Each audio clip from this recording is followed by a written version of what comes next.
How then do you make the decision, the pieces you're working on? You work mostly at night, is that right? Yes. So you literally play through the night at home? Oh, decision it's difficult to say. So how do you make a decision then to present something in concert? Difficult to say. How do you make a decision what you eat in a restaurant? I mean, do you know this 1 year in advance?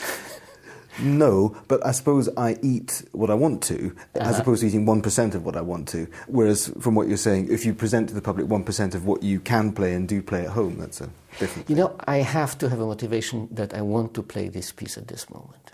And I need the audience for this, because I never play for myself.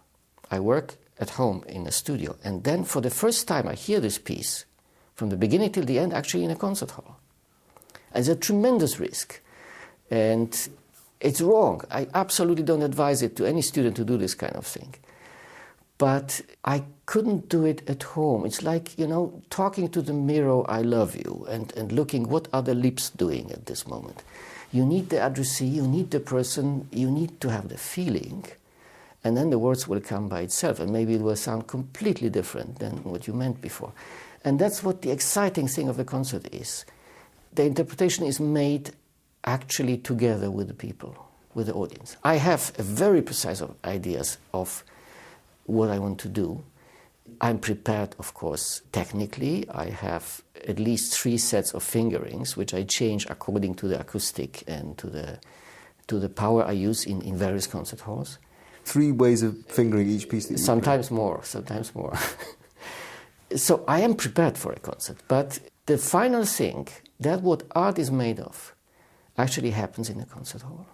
So in a sense, you can't know a piece of music, however much you've studied, say, the Rossini's piano music at home. Everything about the composer and so on. Yeah, however much you know about those things and however much you know the notes. You know, some pieces I carry around for years. A lot of pieces, the recent pieces I play, I worked for 10, sometimes more years. Now I'm playing a new piece just this season, which I worked on for almost 25 years. It doesn't mean every day I was practicing this piece, no. I sort of worked one day and then left it and then worked again half a year later and so on. And some new ideas were growing and eventually I realized, okay, I have the piece now, I want to try it. I want to do it. Which piece is that? I can't tell you. Are you going to be playing it in May? I'm too ashamed to tell you. Are you going to be playing it in May when you come to? Probably, yeah. Okay, well that's something to listen out for because you won't announce the program until later. It's obviously no. You know, I would really like to play the piece I want to play that evening, and not to announce the program a year in advance and then come to the concert. Oh my God! Now I have to play this piece. But you already leave it much later than many other people to announce your programs, and people will be aware of that. For example, or the other way around. People do it much earlier than I do it.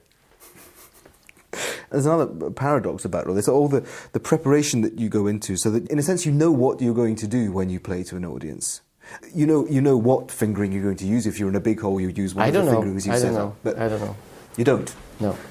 Because I guess what I mean is, what's the difference between preparing so minutely your interpretations and the spontaneity of what can happen in that communication? I mean, you know, you're preparing 2 different things. I mean, you're preparing a craftsmanship, you're preparing all the versions of what could happen. And it's like, you know, you're going to say to someone this evening, I love you, so you wash your teeth, and you're prepared for this. But you not necessarily go to the mirror and practice this phrase.